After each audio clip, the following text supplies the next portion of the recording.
अल्हम्दुलिल्लाहि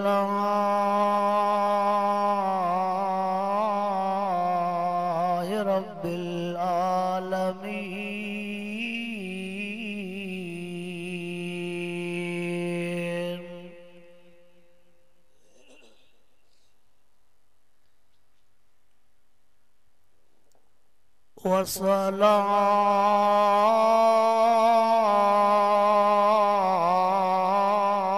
वस्सलातु वस्सलाम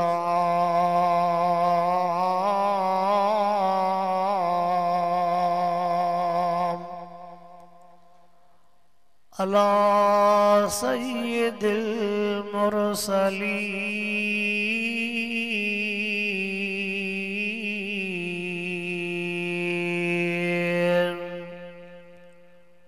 वाला आलिही व अस्हाबिही व अज़वाजिही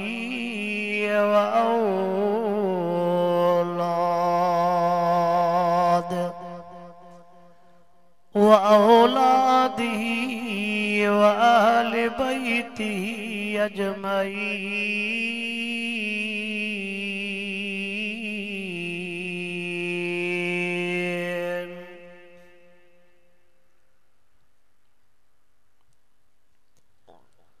अम्मा बाद फ़अऊज़ु बिल्लाहि मिनश शैतानिर रजीम।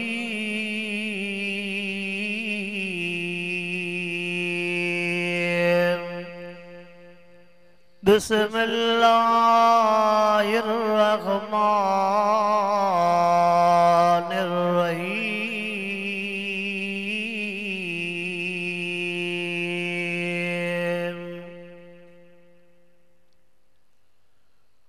उतलु मा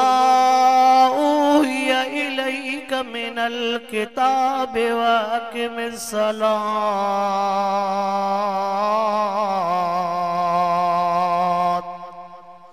इन्न सलात तन्हा अनिल फ़हशाइ वल मुनकर वलज़िक्रुल्लाहि अकबर वल्लाहु यअलमु मा तस्नऊन।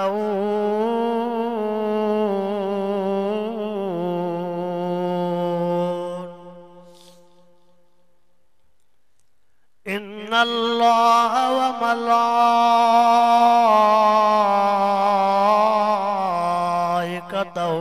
युसल्लूना अलन नबी या अय्युहल्लज़ीना आमनू सल्लू अलैहि व सल्लिमू तस्लीमा। सभी साथी आका से दुरूद। अल्लाहुम्मा सल्लि अला सय्यिदिना व मौलाना मुहम्मदिन व अला आलिही व अस्हाबिही व अज़वाजिही व औलादिही व अहले बैतिही अजमईन।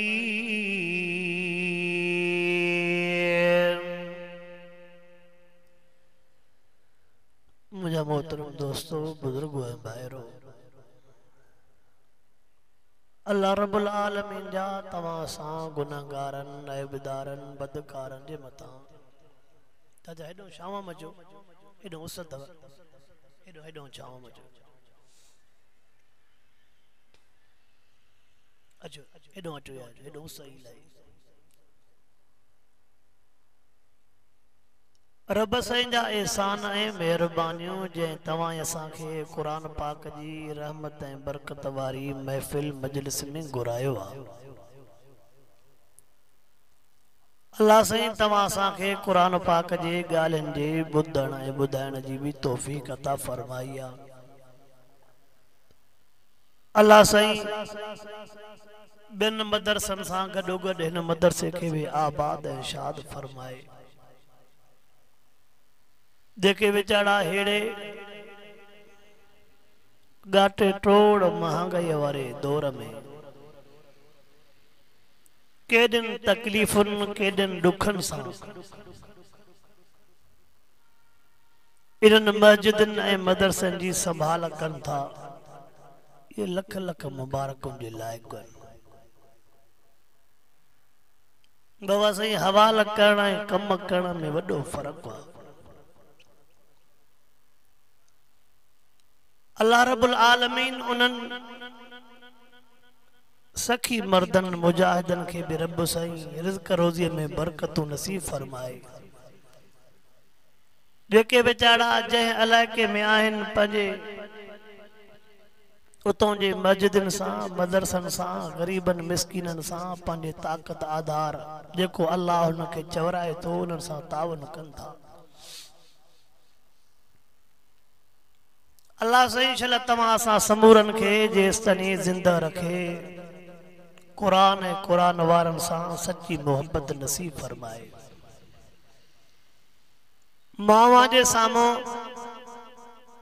सिपारे 21 मां शुरुआत वारी आयत तिलावत कई आहे। इन आयत जे अंदर अल्लाह साईं असांजे अॼोकिने तकलीफ़ुनि ॾुखनि सूरनि मुकम्मिल हर बीमारीअ जो इलाज ॾसियो। वॾा हूं तॾहिं भी परेशान हो, नंढा हन तॾहिं भी परेशान हन, मर्द हन तॾहिं भी परेशान हन, औरतूं हन तॾहिं भी परेशान हन, जमींदार नौकरी वारा हन तॾहिं भी परेशान हन, वॾन कारोबार वारा हन तॾहिं भी परेशान हन, मिस्कीन गरीब हन तॾहिं भी परेशान हन। जेको जाते आ जेड़े हाल में आ वो उते परेशान लगो पियो। परेशानी महंगाई माण्हूअ खे काथे वञी पहुचायो आ। उन जो मां हिकिड़ो तव्हांखे मिसाल थो ॾियां, ॾाढो ॾुखाईंदड़ मिसाल आहे। 4-5 ॾींहं अॻु में हिकिड़ो मंदर अखियुनि जे आॾो गुज़रियो। पीउ वेचारो 1.5-2 सालनि जो पुटड़ो आहे। वो हथन में झलियूं वेठो आहे। वो चवे थो मूंखों वठो मां पुटड़ो खपायां थो, मूंखे छड़ो 2 किला घर जे लाइ गेहूं वठी ॾियो। घणनि पैसनि में मां घर जे लाइ 2 किला मूंखे गेहूं वठी ॾियो, मूंखों पुटड़ो वठो। हाणे ॿुधायो जंहिं दौर में माण्हू 2 किलनि गेह ते बच्चा खपाइनि, इहो दौर त कंहिं सोचियो ई कोन हो। जॾहिं इंसान जी क़ीमत 800 रुपया लॻंदी हूंदी, रब जी ज़ात भी इहो मंज़र ॾिसंदी हूंदी। ऐं पीउ ख़ुशीअ मां इहा शइ कोन चई हूंदी। औलाद वारा सभई वेठा हूं, बचड़ा न थींदा न त को बुजुर्ग न छॾींदा हूं, को डॉक्टर का डॉक्टरानी अलाए काथे वञी पहुचंदा हूं, चवंदा हूं केॾा भी पैसा लगन मन काथों दवा थे झोल साई थे, घर में बचड़ो हुजे। एडन वडन जफ़ाकशन खां पोइ जो ॿारड़ो ॼमे थो, पोइ जो वरी पीउ चवे त 2 किलनि गेह ते मूंखों छोकिरो वठो, माना एतिरो त उन ग़रीब सां हशर हूंदो, एतिरी त उन ग़रीब सां इहा हालत हूंदी न। अॼु हिकिड़ो मंज़र ॾिसण में आयो, 9-10 सालनि जी काकड़ी आहे। ॾुख थींदो आहे तॾहिं इहे शयूं क़ौम जे साम्हूं ॿुधाईंदा हूं त असांखे छा थी वियो आहे। 9-10 सालनि जी काकड़ी, उहा माउ चवे थी मां बच्चा नथी पाले सघां, मूंखां वठो, जेका तव्हां रक़म चओ मां उहा ॾींदमि। जिगर जहिड़ी शइ गुरबत ऐं तकलीफ़ ऐं ॾुख जे करे जो माण्हू बच्चा खपाए, सोन तो मानू खपाइंदो आ दुख में, पिलाट तो मानू दुख में खपाइंदो आ, जानवर ज़मीना त दुख में ॾिठियो न खपाइंदे, पर बच्चन खपाइण जो मंज़र दुख जे करे बुख जे करे पहिरियों दफ़ो ॾिठो। ऐं इहे असांखे घड़ियूं ॾिसणियूं तॾहिं थी पवनि जो असां अल्लाह जे क़ुरान पाक जो पासो छॾे ॾिनो। जेकॾहिं असां अल्लाह जे क़ुरान जे पासे ॾे हुजऊं हा, असांजी ज़िंदगी निमाज़ में, असांजी ज़िंदगी मस्जिद में, असांजी ज़िंदगी सजदनि में गुज़रे हा न बाबा साईं, कॾहिं बि अहिड़ी हालत असांजे मथां न अचे। महबूब मुस्तफ़ा करीम सल्लल्लाहु अलैहि वसल्लम फरमाइंदा फरमायो मुझे उम्मत जे मथों हिकिड़ो दौर ईंदो जो माण्हू क़ुरान पाक खां बेज़ार हूंदा, दीन खां परे भजंदा, क़ुरान पाक खां परे भजंदा। नज़र था कयूं अजो मानो दीन को परे, कुरान पाक को परे, नमाज को परे, पो जॾहिं हर शे को परे त पो अल्लाह जे रहमत को भी परे थिया, अल्लाह जे बख्शिश को भी परे थिया, रब करीम जे बाज को भी परे थिया। जिन जे मथां रब जी रहमत नाहे, जिन जे घरनि में रब जे तरफ़ खां बरकतूं न आहिनि, पो उहे बच्चा न खपाईंदा त ॿियो छा कंदा? उहे पाण खुद कशू न कंदा त ॿियो छा कंदा? ओ कलमे पढ़ंदड़ मुसलमान मोटिया मोटिया मोटिया, इन आयत जे अंदर अल्लाह साईं ने समूरन शयुनि जो इलाज ॿुधायो। साईं असां मुसीबतुनि में फासी चुका हूं, दुखनि में फासी चुका हूं, असांजे लाइ इलाज कहिड़ो आहे? नंबर पहिरें ते उतुल मा उहिया इलैक मिनल किताब,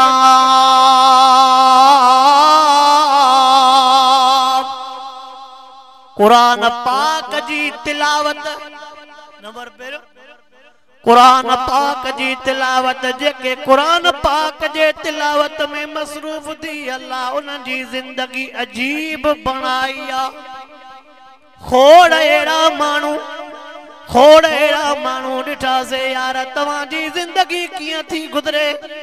दुनिया तलाए काथे पाती आहे, उन्हनि जा जवाब ॿुधजऊं। चे यार असां छो परेशान थियूं जॾहिं त असांखे रब करीम अहिड़ो दिलबर क़ुरान पाक अता करे छॾियो आहे। होॾे महबूब मुस्तफ़ा करीम साईं फरमाए मल्लम यतगल्ल बिल क़ुरान फलैस मिन्ना, मल्लम यतगल्ल बिल क़ुरान फलैस मिन्ना। रसूलुल्लाह सल्लल्लाहु अलैहि वसल्लम फरमाईंदा जेको क़ुरान पाक जे हूंदे पाण खे सुञो थो समझे, साईं फरमाईंदा मुंहिंजो न आहे। कुरान पाक जे हूंदे चवे त मां सुञो आहियां, हुज़ूर फरमाए इहो मुंहिंजो। अल्लाहु अकबर, अहिड़ो कुरान पाक तव्हां वटि हर शय जो इलाज कलामुल्लाह जे तिलावत में, बे नंबर ते वाक़े में सलात, बे नंबर ते इलाज थी निमाज में, टे नंबर ते वल ज़िक्रुल्लाह, अल्लाह जे ज़िक्र में। हाणे थोड़ो पंहिंजे दिल ते हथरो त रखी ॾिस, सीने में नज़र त कर, असां में न को तिलावत या, असां में न को निमाज या, न को ज़िक्र आ, पो लोड़ींदासीं न त ॿियो छा कंदासीं? हिन खां मथे को आहे हिन यार त इलाज ॾसे। दुनिया जा हकीम, दुनिया जा डॉक्टर भी इलाज ॿुधाईंदा थी, पर कुरान पाक वारो इलाज हेड़ो हकीम तो के नजर कोई न ईंदो। यासीन वल कुरानिल हकीम,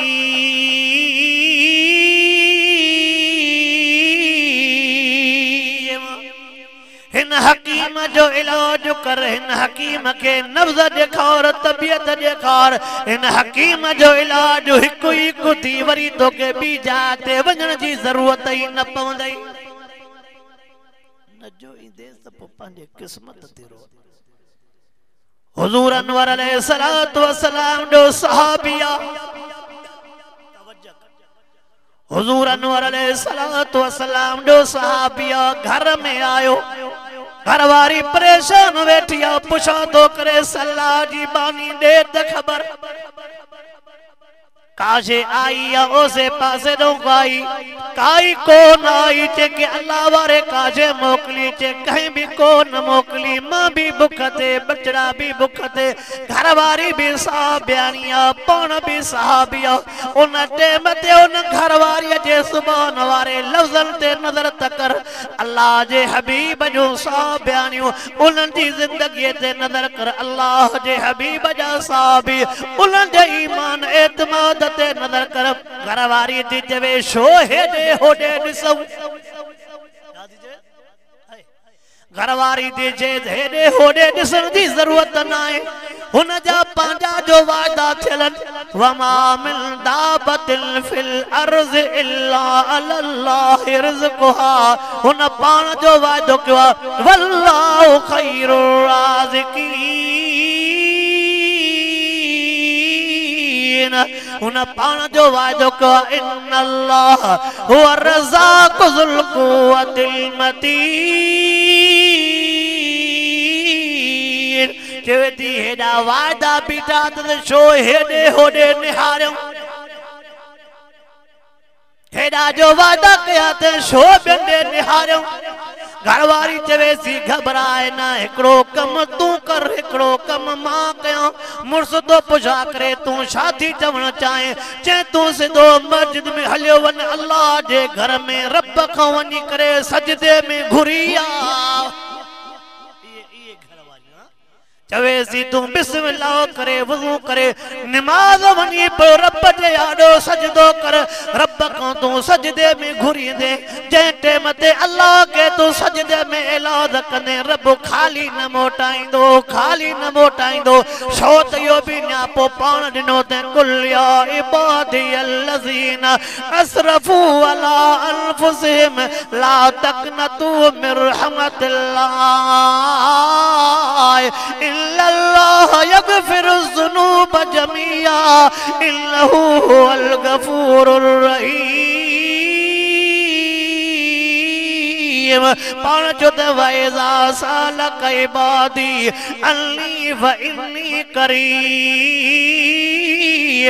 उजीब दावत दाई ज़ादान फलयस्तजीबू ली वलयुमिनू बी लअल्लहुम यरशुदून जैसे अल्लाह जा बाना तू कुरान पाक जो हाफिज बियान तू कुरान पाक जो आलिम बियान शो बेडे निहारियो वञ तू अल्लाह जे घर में मस्जिद में वञ तू सजदन में चवे थी मां भी हाने जो हाने वज़ू करे मुसल्लो थी विछाया चवेसी छो चऊं बे के छो बेडे वञो तू वञ मस्जिद में वञी करे सजदे में ऐलान करे मां मुसल्लो थी विछाया चवे थी रब में उम्मीदार रब कीअं न ॾींदो पाण जो आसरो ॾेई छॾियो थे ला तक़नतू मिन रहमतिल्लाह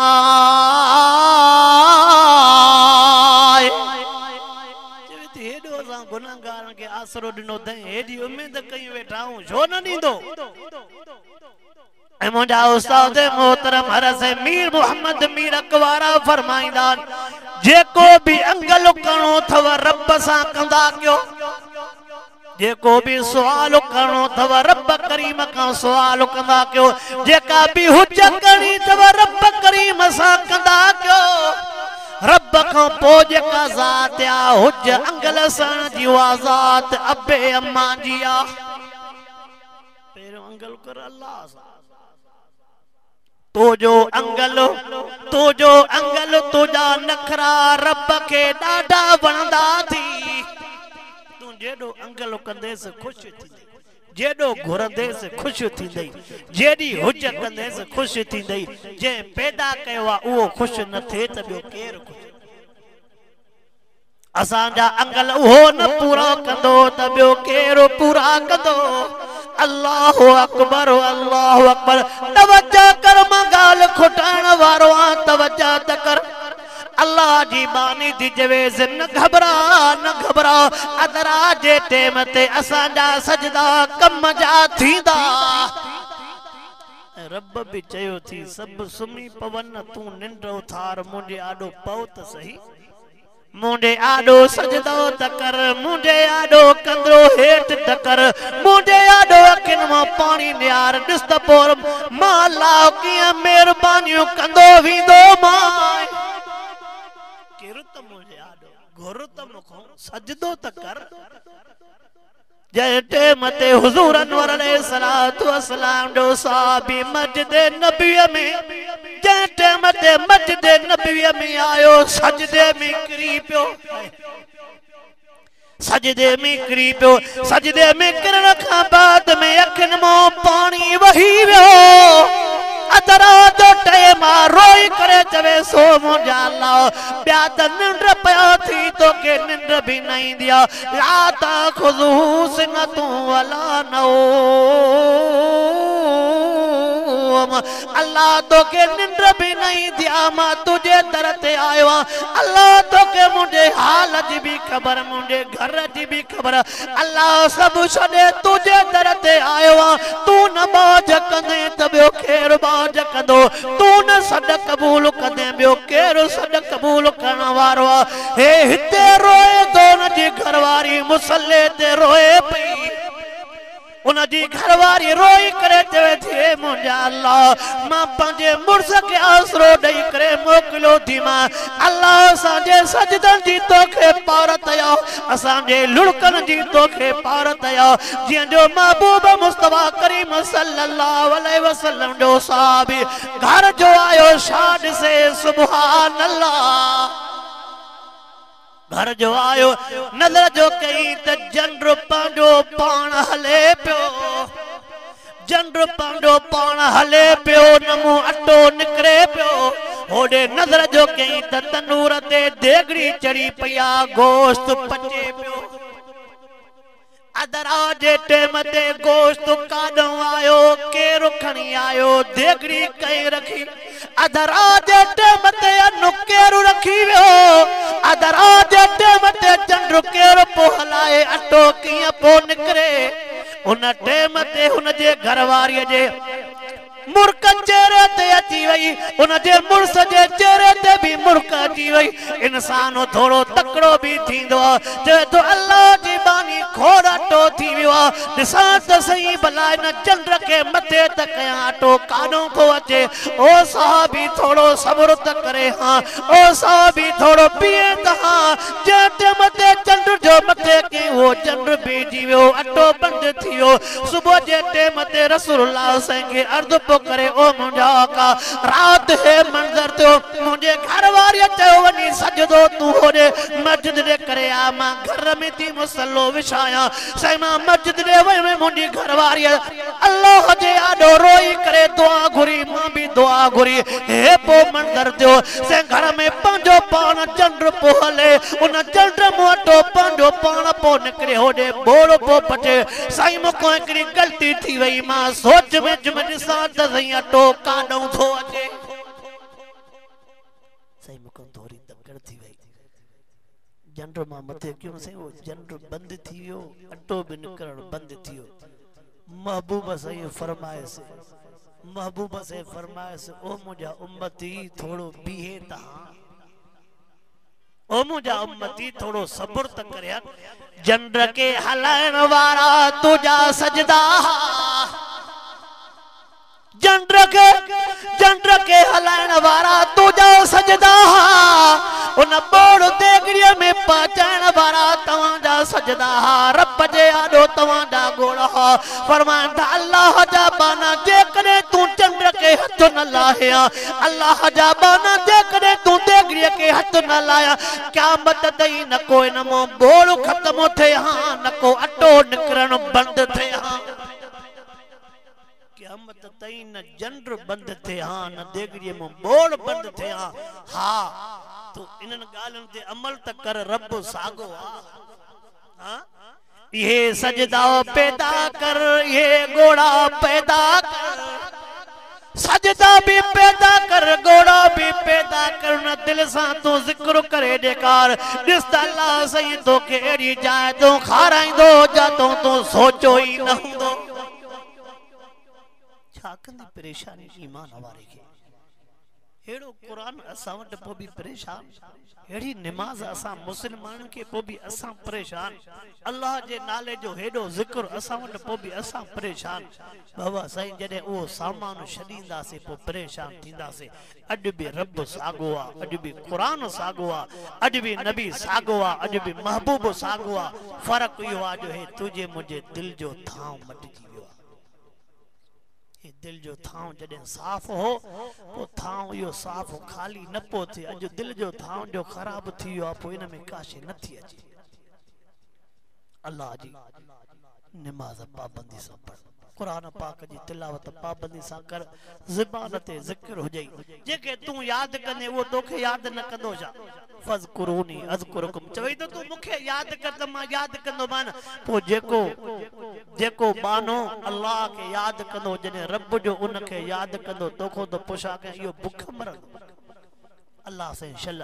तव्हां असांखे इन आयत में जेको रब से हुकुम फरमायो इन्हनि जे मथां पाबंदी नसीब फरमाए अल्लाह से इन्हनि इदारनि खे हिननि मस्जिदनि खे क़यामत ताईं आबाद ऐं शाद फरमाए रब से मूंखे बि अमल जी तौफ़ीक़ अता फरमाए अव्हां खे बि अमल जी तौफ़ीक़ अता फरमाए वाखिर दावाना अनिल हम्दुलिल्लाह।